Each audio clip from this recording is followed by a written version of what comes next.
And October has quite a few things going on. Those of you who are churchgoers, you know that it's Pastors Appreciation Month. But other than that, it's Breast Cancer Awareness Month.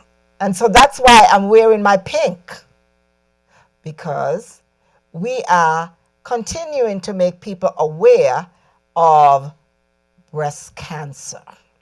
So today, I have a very special guest on. And you know, I always say my guests are special, but she is very special.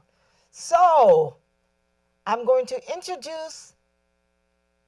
present to some and introduce to others, Aisha. Hello. Hello, hello, hello, hello. Hello. My goodness. So we're here. Here we are. Good afternoon, and how are you? I'm doing well, thank you. Good, good. I'm very glad to hear. Welcome to Moments with Pastor E. Thank you. Where do I begin? First of all, let me begin here. In April, this past April, we had a health brunch and for women, and we were reminding women about, their health and how important it is to take care of themselves. And before we begin the show today, I just want to remind people again, women again, that it is very, very, very important to take care of your health. Very.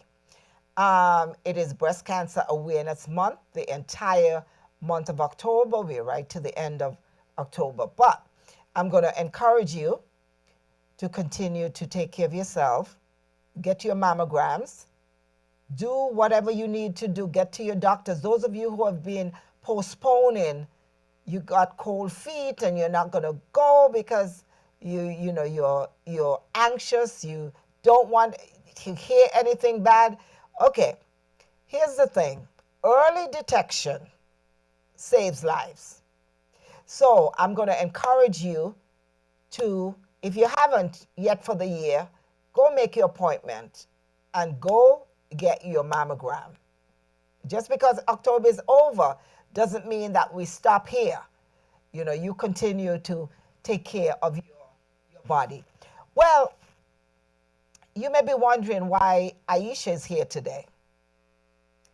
And for me, Breast Cancer Awareness Month has a new meaning for me. Years ago, you hear about breast cancer and, and you take care of yourself, you do your mammograms or whatever. Right. But you never think it happens to other people, but you never in your wildest think that it was going to come this close to you or your family. Right.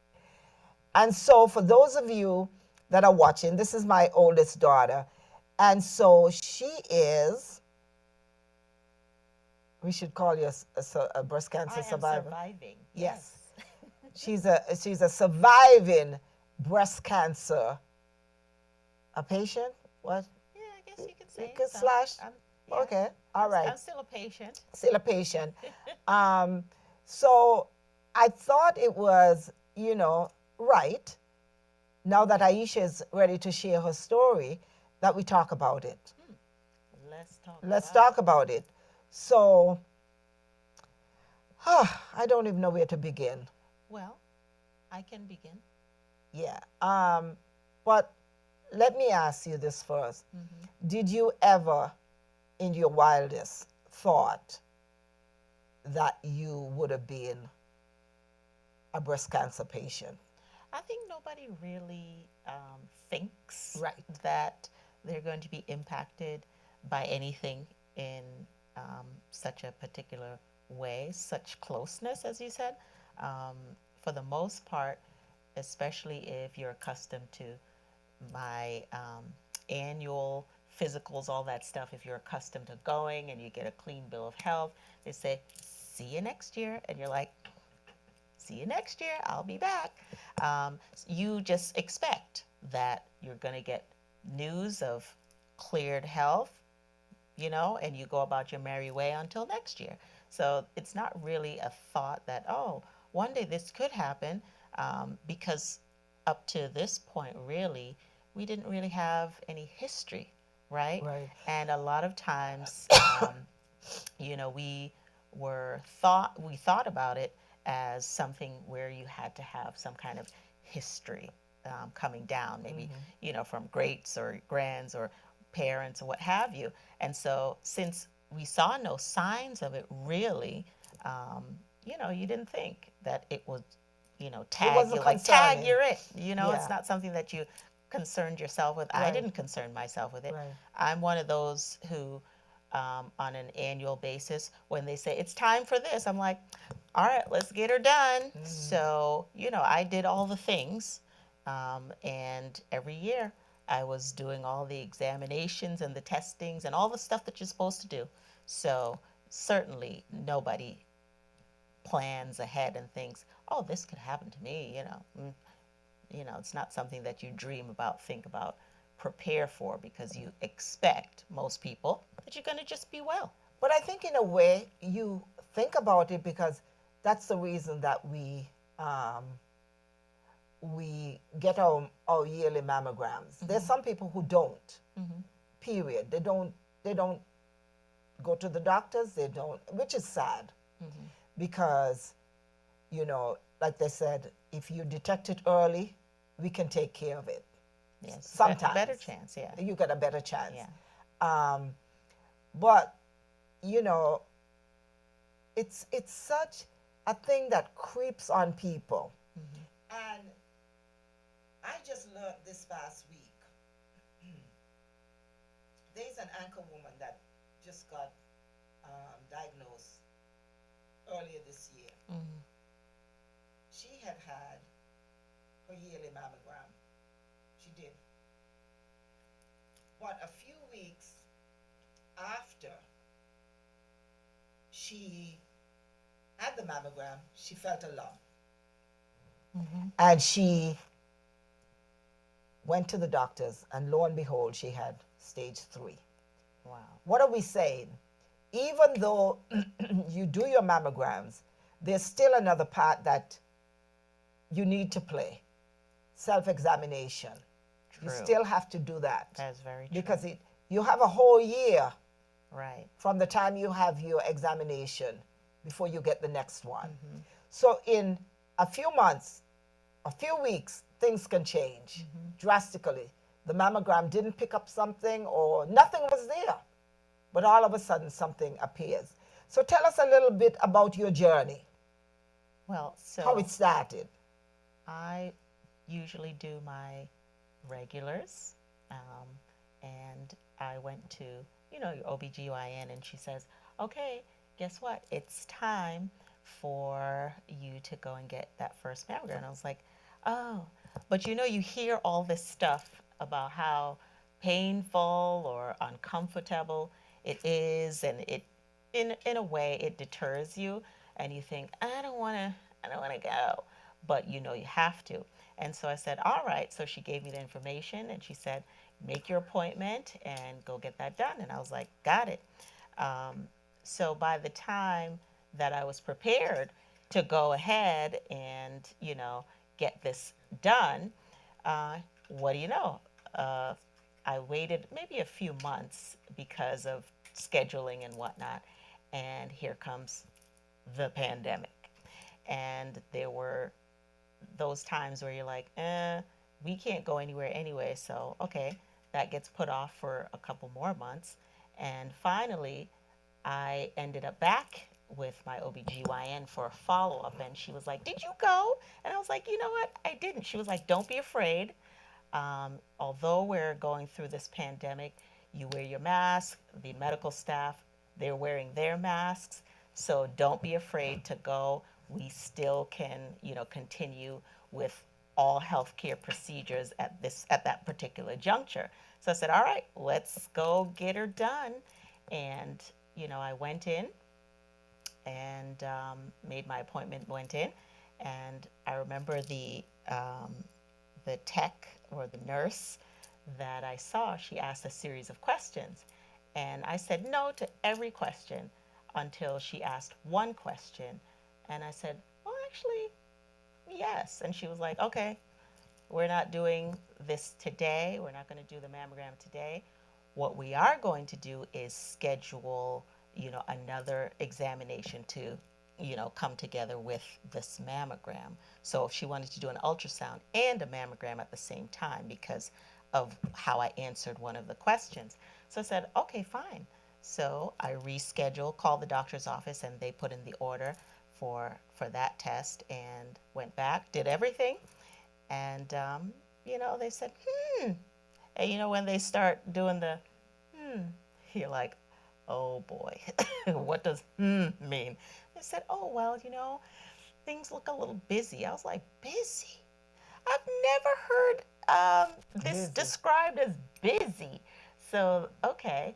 So at that moment, Yeah. what were you feeling at that moment? Well, I think at the moment I'm like, okay, busy meaning what? What does that mean? You know what I mean? It's like a state of confusion almost, and some concern because you're like, well, what are they seeing?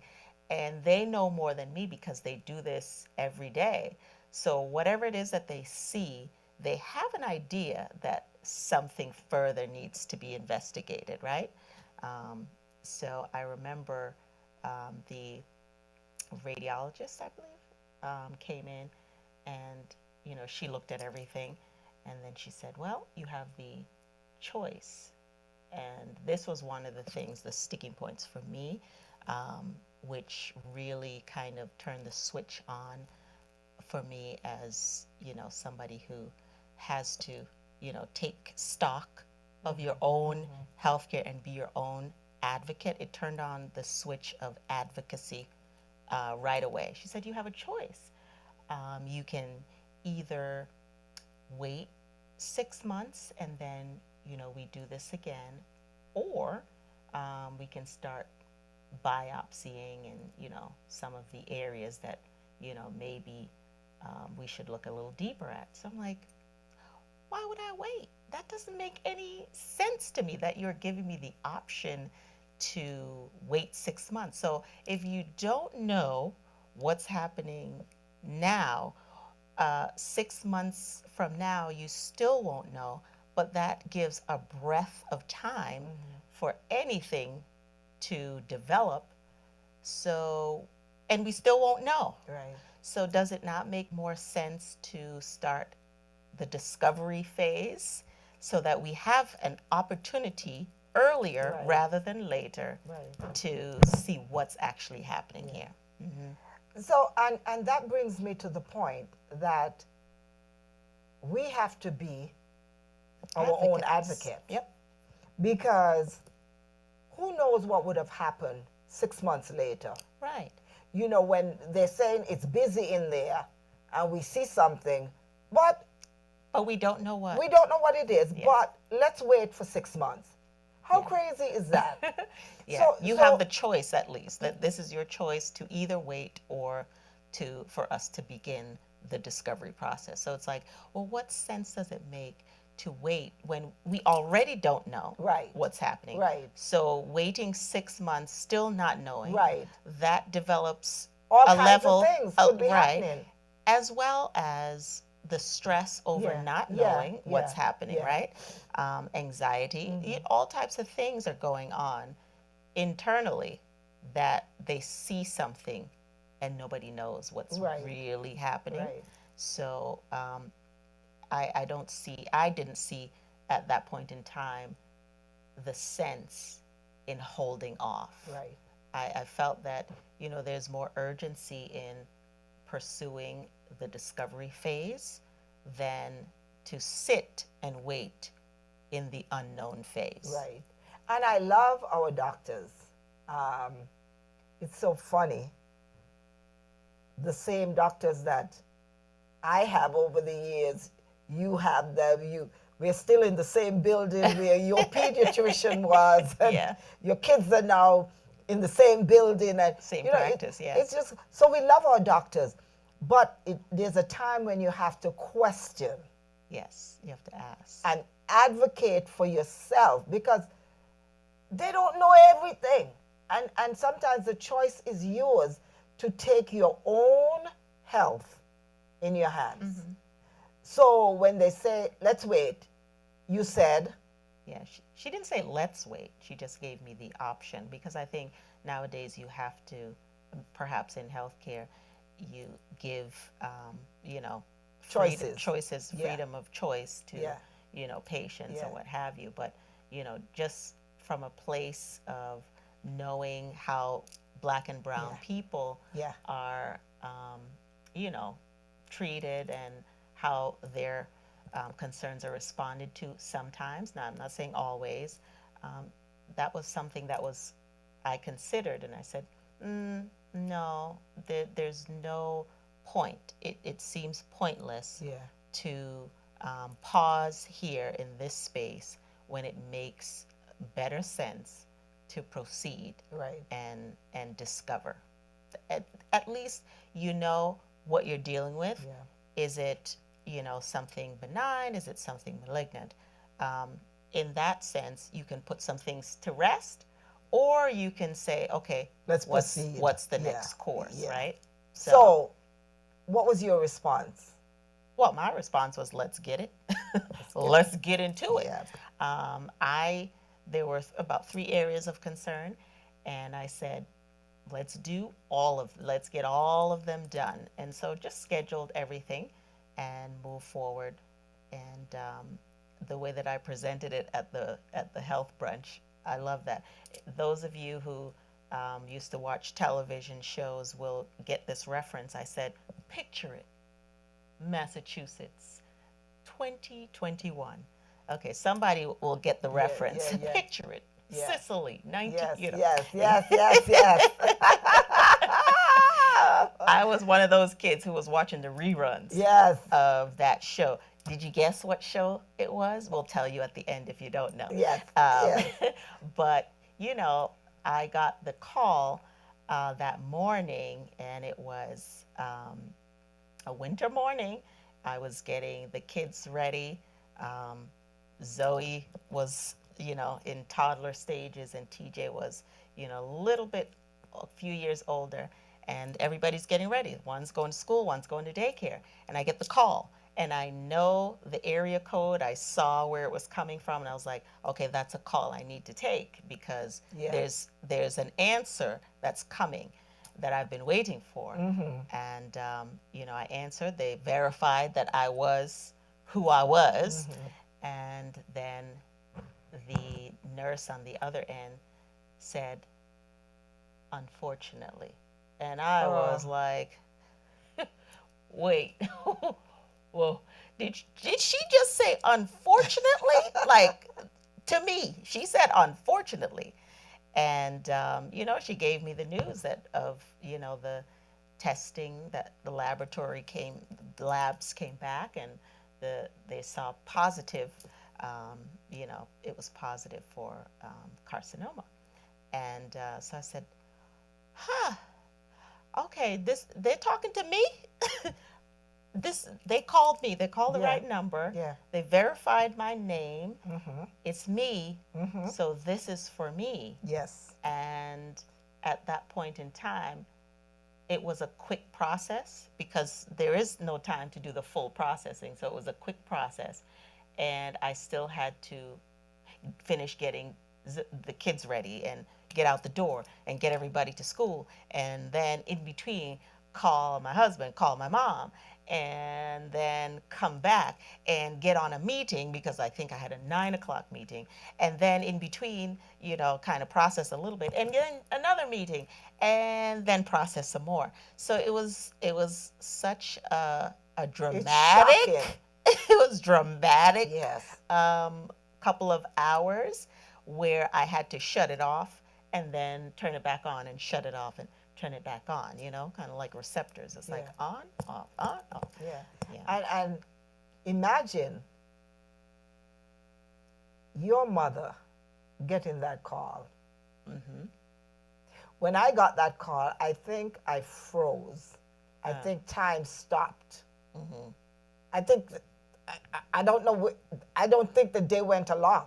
I was just frozen because This is Yeah. something that I never thought. We live in a real world. Yeah. We hear these things, but so close to you, Yeah. nah.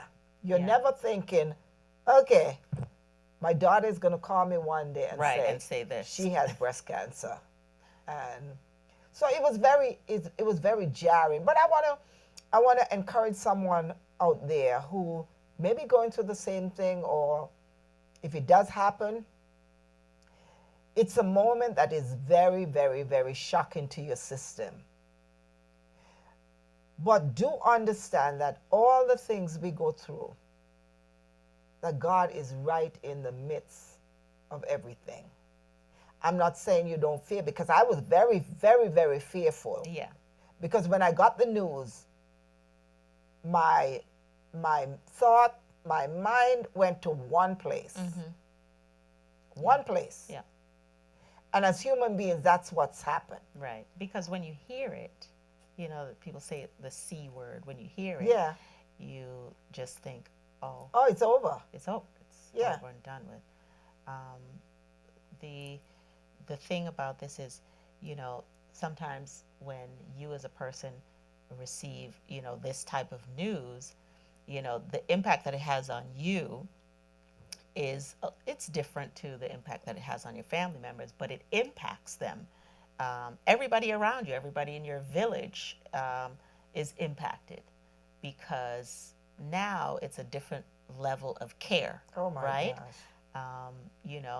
Nobody knew at that point in time What the outcome. what the outcome would be. Nobody knew if this was something that was a rare form. You don't know. don't know. You don't know. You don't know. And nobody knew yet what the course of action in terms of treatment would be. Right. Is there treatment? Is there new treatment? Is, the old treatment that's in place, is that going to be sufficient for what's presented to you? And so I think, as you said, it's jarring. And all of these things you have to process in the moment and as you go. And for one, I thought, wow, everything just came to a halt, but then sped up all of a sudden. And I felt like I was in, the Looney Tunes, was it Speedy Gonzales? I kind of felt like I was going like Speedy Gonzales, like I was moving super fast, because once I got that first phone call, then I got another phone call. Now I have a nurse coordinator. I'm like, okay, introducing themselves. I'm going to be the one who's coordinating all your visits. I'm like, all my visits? Yes, you're going to have visits. You're going to have to go here. You're going to have to do this. You're going to have to do this.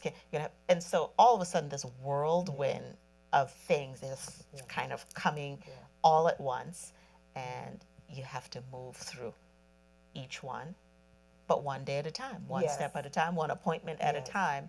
And each appointment was for something a little bit different, but all coming together to decide what the course of treatment would be. And for me, as a mother, the thing that hit me the hardest was, okay, what's going to happen to Aisha? And then I went to, what is going to happen to your children? That was, for me, the part that was tearing at my heartstrings. Like, okay, what is going to happen to the children if Aisha doesn't come through this? All those thoughts. I mean, the thoughts, because now you have to face reality. And I never told you this during the time that you were doing your treatments and all that, your surgeries and all that stuff. But just prior to your diagnosis, a co-worker of mine lost his wife that had twins, 4-year-old twins. And so all of that comes flushing in, Right. Is this going to be the scenario? Right. And what's going to happen to my grandchildren? What? And so you start thinking all these thoughts, and it was it was tough. Yeah. It was really, really, really tough. Yeah. It is, a difficult period of time, especially the initial, because of everything that you don't know. Yeah. Um, and your phrase, I can appreciate it now, but I think at the time it's like, eh. But you said, leave the unknown to the one who knows. Leave the unknown to the one who knows. And that's a great quote. I think I have it written down Oh, in my good, good, list good. of quotes. Someday you'll yeah. put your mother's name to that. Yeah, but leave the the unknown to the one who knows. Yeah. And I think that's what carried us, in a sense, because we were totally out of, Yeah. it was out of our hands. Right. There's nothing I could say or do, as much as we love you, as much as we want to support you and did support you. Yeah. We couldn't wish it away. Yeah. We couldn't take it away. We couldn't say, okay, give it to me. I'll carry it. Yeah. And Yeah. I'll take it. You'll be fine. Yeah. You worry about that. I'll take the load. I'll bear this cross, yes, right? right. Because you hate to see your kids suffering. Yeah. So fast forward, you had surgery and After surgery. yeah. After surgery. Yes, surgery after surgery after surgery. So I had, multiple surgeries, a few complications here and there. So it was definitely a journey. But, throughout all of it, I held on to my faith. And I believe that was the thing that allowed me to, walk through this with a certain level of grace, right? Romans 10:11 says, "They that put their trust in him shall never be put to shame." That's, one version of it. And I said, well, who else better to trust than God? I mean, who else? So what I said was, God, I trust you with my whole life. I trust you. So I'm going to put this in your hands, because clearly I can't fight this by myself. And so you are Jehovah Gabor. You are the man of war. You fight for us. So you're going to have to fight this one. And I'm going to come through with positivity. Yeah. And I'm going to come through with activation of faith and walk through it. And that's really what I did. And a friend of mine, I think we had this conversation. She called me just yesterday, and it was really beautiful. She called because it was, it is Cancer Awareness Month, and she said, I wanted to call you and just let you know how proud I am of you and how grateful I am, that you are here. And, just to know how you walk through this and you journey through this with such positivity and such grace. And of course, there were tears, but it was just beautiful, because sometimes you go through things, and whatever difficulty or trial or tribulation, whatever circumstance you want to call it, you sometimes lose sight of those who are onlookers, who are watching. They're watching how you move through it. They're watching your response to things. They're watching how you emote. And, they are encouraged at times based on how, you walk through it. And so it was awesome, to kind of hear from her how she was encouraged, during this time, and encouraged to go and get her stuff done. I got to go schedule this, and I got to go get this done. And, it was, for me, something positive that came out of this is that you can impact somebody's life, even though you might be going through something that's very dark and, very tough, difficult, what have you. You can help others in the midst of it. And you were still blessed through the process, because you didn't have to go through chemo. you didn't have to go through radiation and all that stuff, which is a blessing. You know, some people have to go through that that grueling time of you know, all these Exhaustion and all the treatment, stuff yes, on their you know. bodies. Yeah. Yeah, and the anchor I was talking about, she actually showed her skin what the radiation has done with her skin. You know, because she's walking. Discoloration, Yeah, yeah. she's walking through this journey with everybody, and you know, she wants people to. She wants to encourage people. She wants to lift people up, and she Yeah. wants to make people aware that this thing is for real. Right. Right. You know, and so, you know, she is still going through it. So I encourage everybody out there, every woman out there, to do your due diligence. Yeah.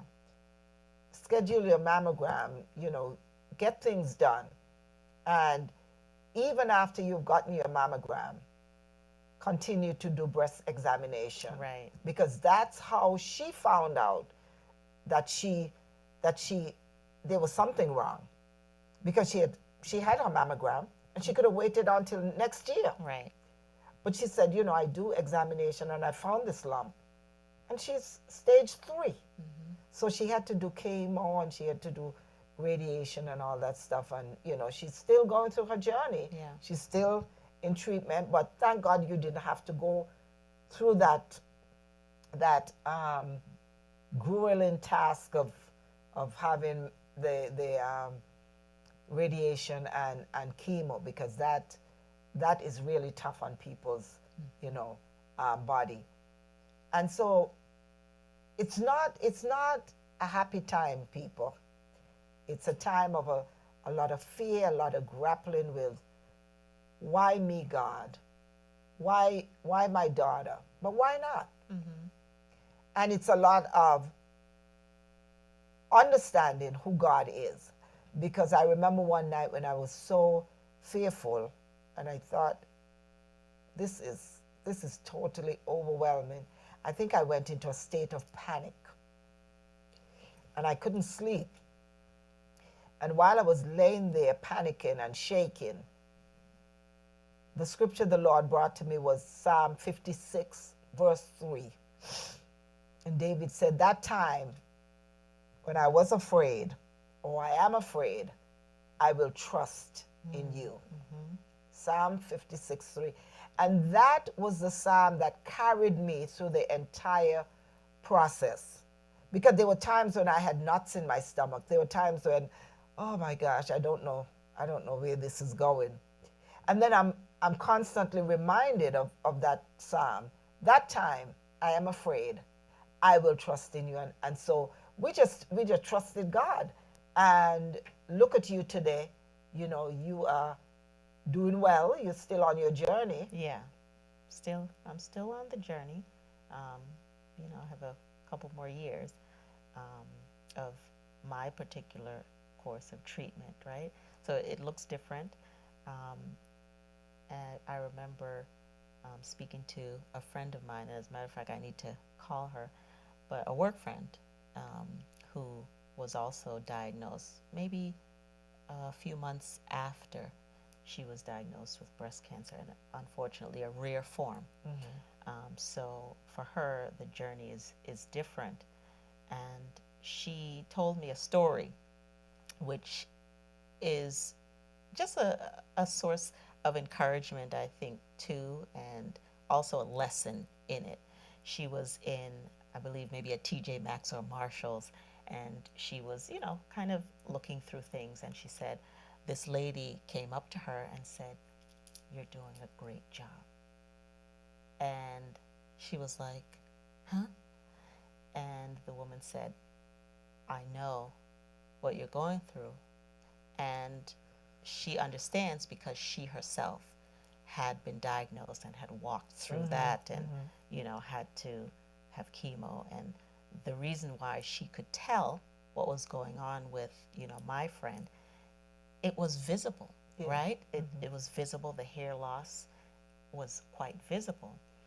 And she said she was very encouraged by that, you know, that somebody saw her, you know, she saw me and she understood, right? But it also was a lesson to me as well, and it was a source of encouragement, um, because you never know what people are going Right, through. right. So somebody looks at me, and I'm also on this walk and this journey, but you can't tell Right. by looking at Right. me, because you don't see, discoloration, you don't see a hair change loss. in my color, my melanin, you don't see the hair loss, you don't see that. Right. But I'm still going through the journey. Yeah. So when folks decide to get upset at people and, you know, um, snap at people, you don't You don't know know. what people are walking Yeah. through. They may not look like what they're going through, Right. but people are going through different things at different points in time. Some are visible and some are not. So be kind. Yes. Be kind to people. Yes. And, the one thing about me and this journey, you were diagnosed in 2021? Yeah. Yeah. Hmm. So I was still working. And the way I dealt with it at work was I only told the people, like my bosses, the owner of the company, people that if I need time off, if I need anything, and they were very gracious. The owner said, let us know if you ever need anything, because I was preparing that, there may be some days when I have to take off a few days from work. There were days when maybe I have to watch the children, Right. whatever. So I was planning ahead. And so I only told the people, I didn't, and this is the way I dealt with it. Other people may have dealt with it differently, but this was me. I didn't tell anybody in the office. I have two young men in the office. One that calls me, says I'm his older sister, and the other one said I'm his mother. And those two people I told, and my bosses. But that was it, because I knew it was going to stay there. But I didn't mention it to anybody else, so nobody else in the company knew what was happening. And of course, my coworker, the one that I job shared with, I had to tell her, Right, right. because there were days when. But I said to her, I don't want this to be told to anybody. And not that I was hiding, but I just felt like, okay, I'm just going to do this. Yeah. And when I look back over, I retired the end of April, and you were at the party. They had a retirement party for me. And because you were able to tell your story, you were at a place where you felt comfortable with your story, because I wasn't going to tell your story for you. We learned that lesson. We learned that lesson. We learned that lesson. So that was a hard lesson. And I decided I will never. And the reason I brought you on today on the program is because you're at that place now where you can tell your story. I would never have come on here and say, well, it's breast cancer month and I got a daughter with breast cancer. No. So at the retirement party, that came up because I was thanking people for being so kind during this whole process. Yes. And people's mouths were open. People because were they surprised. didn't know. They were shocked. One lady walked up to me afterwards, I think the day after or something, and she said to me, why didn't you tell us? And I said, well, it wasn't my story to tell. Not my story. Plus, I didn't want the unnecessary, entrapments like, I didn't want people feeling sorry for me every single day. You know what I mean? Like, because you know how it is with sickness. People are concerned and they want to ask you questions. And, I didn't want to be inundated with that either. So I say all of that to say that the fact that they were so surprised is just a testimony of how I carried myself during those very hard times. I didn't go to work chopping people's head off. Right. I didn't go to work, bawling and crying and running around like a crazy woman and, mean-spirited to people because of what I was going through. God was my helper. And he said to me, in the time when you are afraid, you can trust in me. And so everybody was surprised. They didn't know that for 2 years I was going through this time of grief. It's actually a time of grief because you're grieving because somebody dear to you is facing a life-threatening illness. Right. So you're grieving, you're mourning, you're not because the person is still alive, but you're grieving the process. And so I thank God for, how he kept us during that time. Yeah. And you're well on your way to recovery. Amen. And, I rejoice with you. I'm happy that you're still here. Well, you better be. Yes. Oh, gosh. You better And your be. children, your husband, we all are grateful.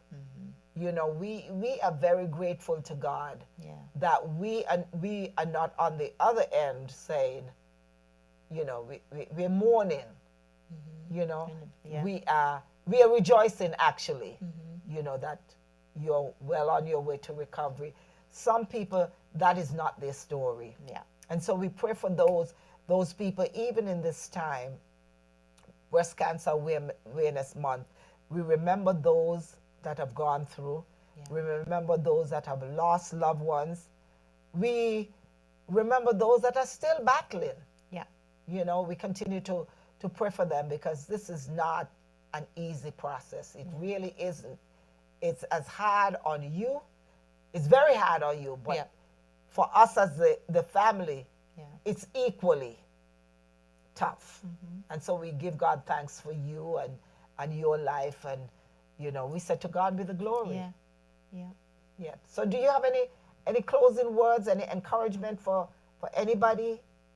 Because Yeah, I do. What I would love to say is be your own advocate. Don't just follow along, but do your research. I remember when I spoke to my aunt who is a former nurse and now she's teaching at a college in New York. She said, do your research. Go look, read, the National Institute for Health. Read, go and find out about what's going on with you so that you're able to ask, the questions that are appropriate for you. And another thing, don't wait. There's no reason to wait. Go and do the things that you need to do. Go and get your tests done. You need to go get your physical every year. Why is it not set? Put it on your calendar. When you're there, before you leave, put on next year's on your calendar, right? So it's all about, early detection gives you a better chance of, being able to live out, the length of days that God has allotted for you, right? In a good quality way. Yeah. So, be your own advocate. And advocacy is not just, you can't just sit back and wait for somebody else to tell you and to, push you and to urge you. Similar to exercising, right? Can anybody come in the bed and pull you out of the bed and put you on a treadmill? Can anybody do that? No. Nope. So you have to be your own advocate. You have to be your own motivator. So get up, get out, go get her done. Yes, that's some sound advice. And this is the last thing I'm going to say. Very important, very, very, very important. Don't wait a whole year before you get to your other mammogram to do breast examination. During the time you went last week and you had your mammogram done, start this week checking. Always check in to see if there are lumps, there are bumps, anything unusual. Yeah, any discoloration, Any discoloration, skin, any rashes. anything you notice that's not normal. Definitely. Because this anchor woman, like I said, she had her mammogram, and in a few weeks she noticed that when she went back to the doctor, she has stage 3. Yeah, and my friend, she was, just kind of going about normal everyday life. Yeah. but she noticed a change in her skin. She Yeah. was like, my skin looks weird here. And she noticed rash, and she noticed Yeah. discoloration and wrinkling and pill. So she was like, something's not right. So it's knowing your body. Yeah. Yeah. You have to know yourself That's better right. than everybody else. That's right. If something looks different, you should be investigating. You shouldn't be brushing things off. And I think sometimes in busyness of life, we want to push things. I'll check on it. I'll do this later. But don't wait. Don't wait. And I think I said this before. I have to confess that I had a similar scare, you know, when I went to do my mammogram one year, and they said, we noticed some spots, so we want you to come back. And so I went back the following week, and it was grueling. I mean, they put you through, like really put you through. And I was traumatized by that. And for 2 years, I never went back. I was really traumatized. And then you got diagnosed, and I said, I am out of here. And ever since that, from 2021, every year, I'm going faithfully, and I'm getting it done. That's right. You know, Everything they say. Yes. Hey, you got a colonoscopy. Yes. It's time. Yes. Go get her done. right. Go get her done. Because early detection saves lives. Yes. Absolutely. All right. So thank you so much for joining us this afternoon. I hope that this was of some help to you. Ladies, again, ladies, I can't say it enough. And men. And men. And men. Because men have been diagnosed with breast cancer too. Exactly. Ladies and men, get your physical. Do what you need to do. Check out this body. Because you know what I always say? We get to do this once. Once, yeah. When it's done, you don't get a second chance. You don't get a do-over. So let's, you know, take care of this temple. Yeah. This is the temple of the Holy Spirit. Let's keep it clean. Let's look after it. And, you know, go to the doctors. They'll tell you how to take care of it. You don't know how, they'll tell you how to take care of it. So thank you for joining us. And I just want to say, may the Lord bless you and keep you. The Lord make his face shine upon you and be gracious unto you. The Lord lift up his countenance upon you and give you peace. Until next time, thank you so much, Aisha, for joining me. Yay. That is beautiful. Love you and love you all, and I'll see you soon. God bless.